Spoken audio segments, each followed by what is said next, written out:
दवा दिल के बनावे के पड़ी रामदेव बाबा से कह के। दवा दिल के बनावे के पड़ी रामदेव बाबा से कह के।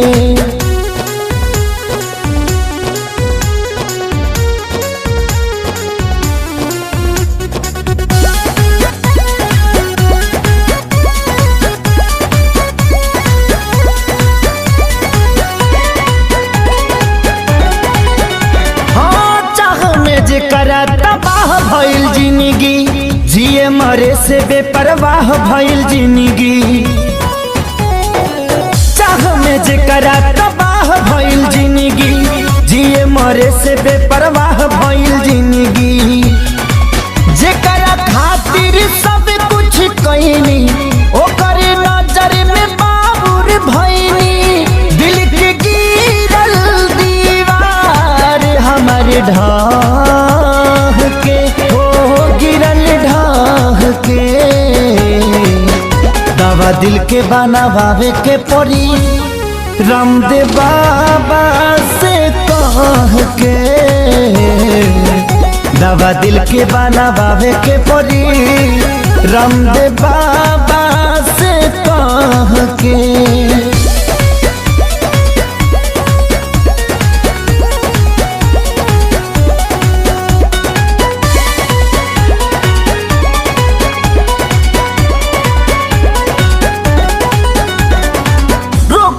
ऐसन वियोग के धरैलस, जहर भी खैनी असर नाही कैलस।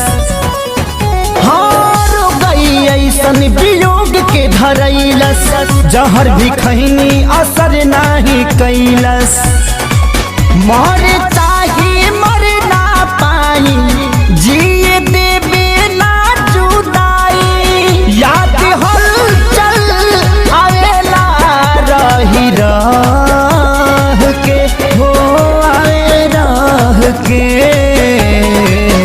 दवा दिल के बनावे के पड़ी रामदेव बाबा से कह के। दवा दिल के बनावे के पड़ी रामदेव बाबा